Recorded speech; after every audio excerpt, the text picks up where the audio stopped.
The waiting room at the regional VA was the kind of place where people learned to disappear. Fluorescent light flattened everything to the same exhausted gray. The chairs scraped on the tile, and a young woman sat alone in the corner with her hands folded in her lap and her back very straight, the way you sit when straightness is the last thing you have left. She had just been told no for the third time in a year.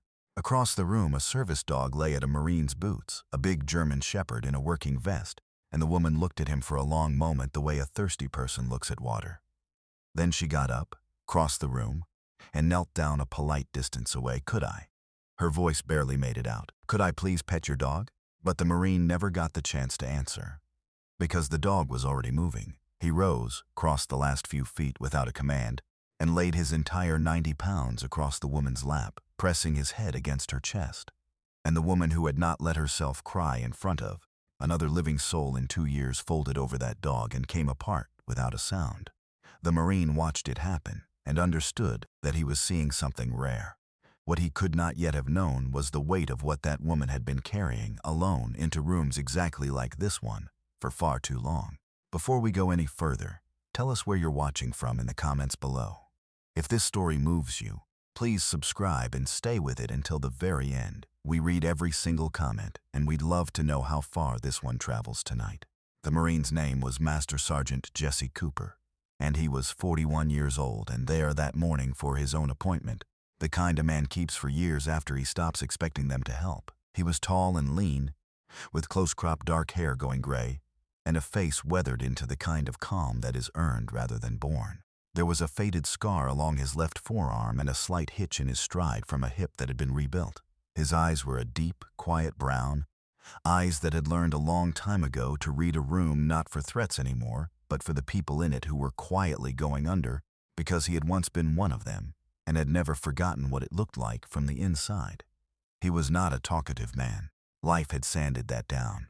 But he had a stillness that made people feel, without quite knowing why, that they were safe sitting near him. He'd done 4 deployments as a Marine, 2 of them in the worst stretches of the Anbar province, and 1 in Helmand, and he'd come home the last time with a medical retirement, a hip full of hardware, and a darkness that had nearly taken him in the first 2 years before a dog and a long climb back out had given him his life again.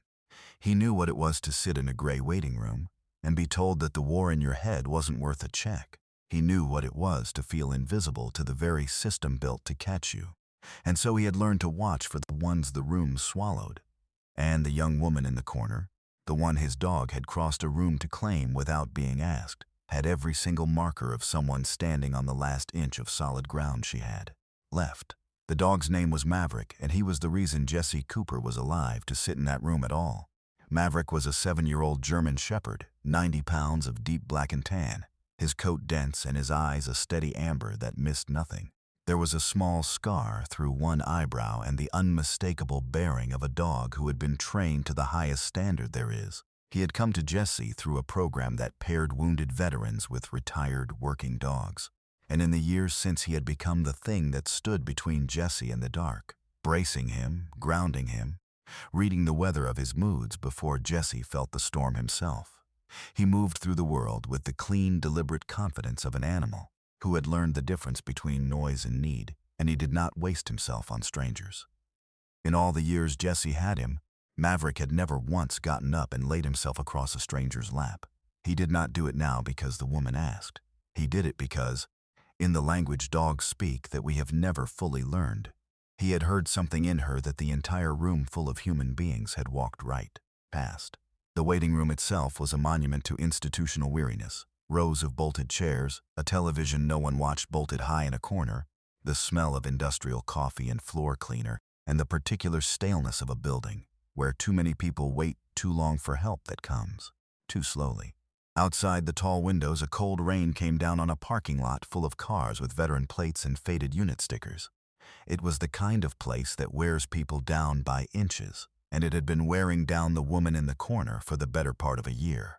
Her name was Hannah Pierce, and she was 30 years old, and she had once been a sergeant in the United States Army and one of the best military, working dog handlers in her battalion. You would not have known it to look at her now, and that was the whole problem. She carried herself with a quiet dignity even in her unraveling. She was polite to the desk staff who dismissed her. She waited her turn without complaint. She did not make scenes. She had deployed twice with a Belgian Malinois named Rico, who had been her partner and her shadow in the loneliest stretches of 2 wars, the only living thing she fully trusted. On her second tour, Rico had alerted on a device and saved a stack of men and had not survived doing it, and Hannah had come home without her dog and without the part of herself that had been bonded to him. The nightmares came. The crowds became unbearable. She filed for disability for the post-traumatic stress that had hollowed out her life, and she had been denied, and denied again, and denied a third time that very morning, each time by a system that seemed to find it difficult to believe that a woman had been a combat dog handler at all, that looked at her and saw somehow someone who must be exaggerating. She had lost her job to the panic attacks. She was weeks from losing her apartment. And she had walked into that VA that morning carrying a kind of quiet, final exhaustion that the dog in the corner had recognized from across the room when not one human being had. The reason her claim kept dying had a name, and the name was Curtis Drummond.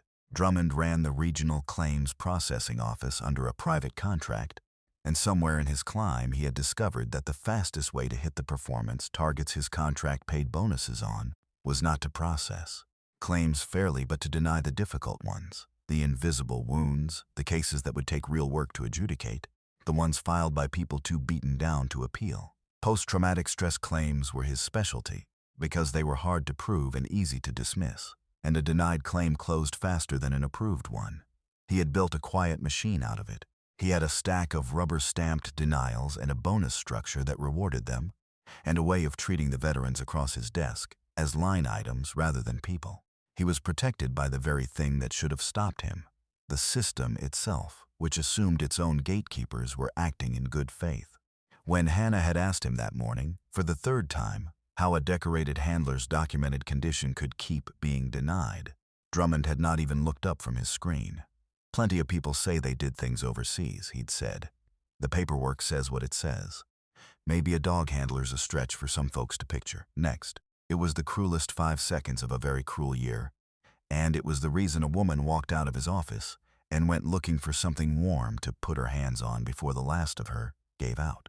Jesse Cooper crouched down beside her and the dog and did not say much at first, because he understood that the wrong words right now were worse than none. He let Maverick do the work. The dog stayed draped across her lap, a warm anchor, and slowly Hannah's breathing came back. When she finally spoke, she apologized, the way the people who need help most always apologize for needing it, and she went to ease the dog off her. And then Jesse saw her hand move, an old reflex, and watched her murmur something low to the dog without even realizing she'd done it. A handler's settled command, the real thing, in the cadence only someone who'd done it for years would know.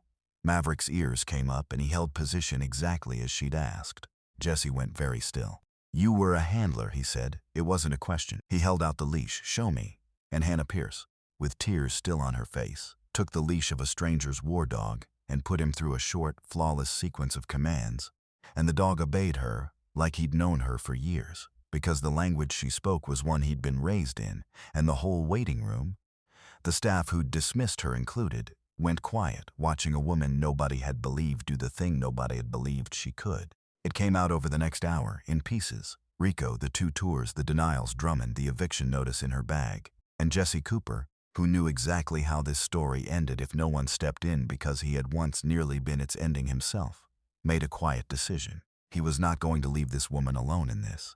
He took her number. He bought her a coffee. He told her, in the plain flat way of a man who means it, that she was going to keep her appointment next week, and that she was not going to face it by herself.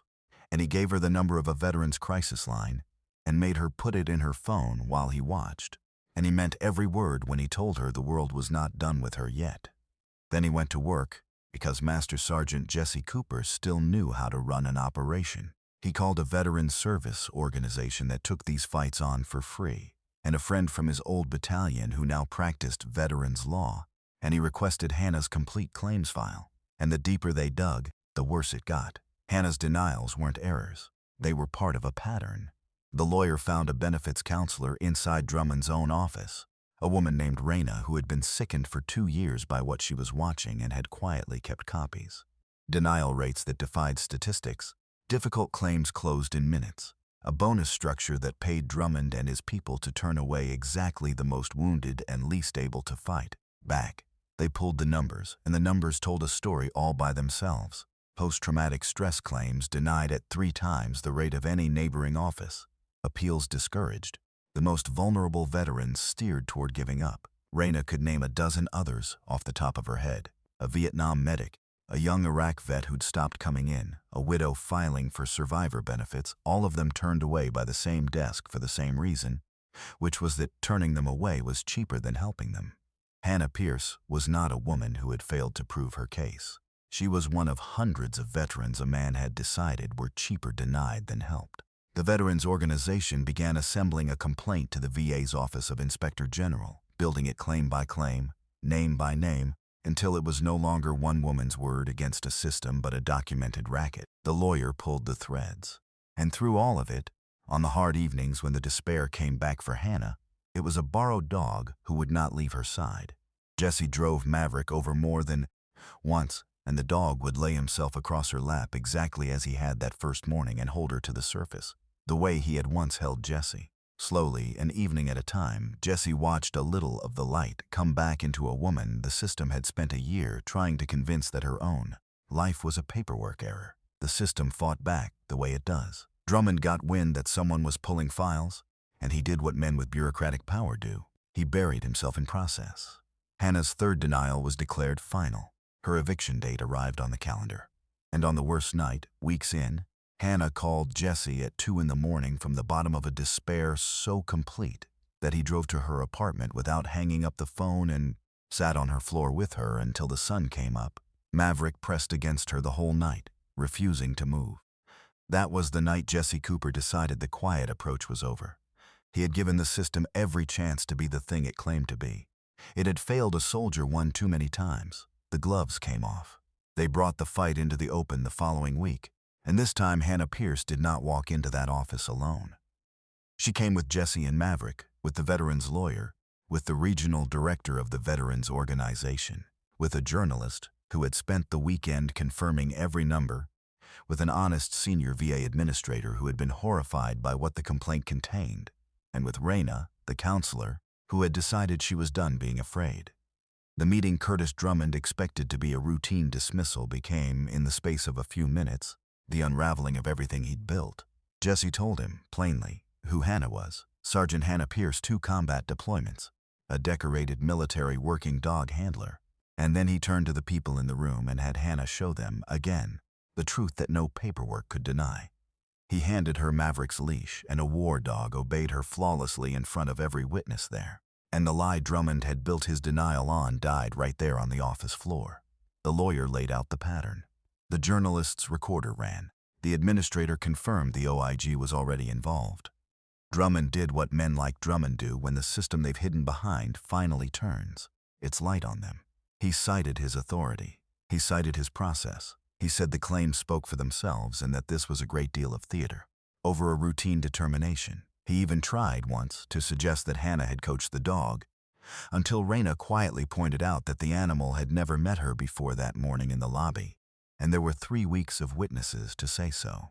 And Jesse Cooper simply let him talk, because the more a man like that says in a room that has already turned, the deeper he buries himself. And when Drummond ran out of words, the silence answered him. The honest administrator set a folder on the desk, the OIG's preliminary findings, the denial statistics, the bonus records, and asked Drummond a single quiet question about the numbers that he could not answer. The Inspector General's investigators were waiting in the hall. Drummond was placed on administrative leave by the end of the day, and the audit that followed would pull the thread on hundreds of wrongful denials. There were no theatrics, there rarely are. Just a man who had grown comfortable turning away the wounded being walked out past a roomful of the people he'd wronged, while a Marine stood with his hand on a war dog's head and felt nothing like triumph, only the deep quiet of a thing that had been wrong for a long time finally being set right. By the following autumn, the account had settled the slow, honest way real accounts do. Curtis Drummond's quota scheme was exposed in full. His contract was terminated. He was barred from federal work, and the wrongful denial audit reopened the cases of hundreds of veterans, Hannah's among them. Her claim was approved with back pay to the date she'd first filed. The eviction never happened. But the money was the smallest part of it. What saved Hannah Pierce was not a check. It was being seen, finally, by a dog who crossed a room and by a man who refused to let her face the dark, alone. Jesse connected her with the same kind of program that had once given him Maverick, and on a warm gold afternoon that October, Hannah knelt in a training yard with a young Belgian Malinois of her own, a green and bright-eyed dog she was learning to partner with. Because the program had not only given her a service dog, it had offered her a job training them, helping wounded veterans find the same lifeline that had pulled her back. She had her purpose again. She had her people. She would always carry Rico, but she no longer carried him alone, and the grief had finally made room, beside itself, for something that felt like a future. Jesse and Maverick came to visit that October afternoon, and the old shepherd, off-duty now, trotted across the training yard to where Hannah sat in the grass and laid himself across her lap one more time, the way he had the morning he found her, the way that had started everything. Hannah laughed, a real laugh, the first Jesse had heard from her, and wrapped her arms around the dog who had seen her when no one else would, and Maverick's tail moved slow and easy through the warm grass, and the young Malinois bounded over to investigate, and for a moment there were 2 war dogs and 2 soldiers in the gold light, and not one of them was alone. Sometimes the people carrying the heaviest grief are the ones who have learned to sit the straightest, to apologize the most, to make the least noise, because the weight has taught them that no one is coming, and so they stop asking. And sometimes it takes a creature who does not speak our language at all to see what an entire room of us has walked past, the soul on the last inch of solid ground, quietly waiting to be noticed. We are so good at looking through one another. But God is not. He sees the one in the corner, the one nobody believes, the one who has stopped expecting to be believed.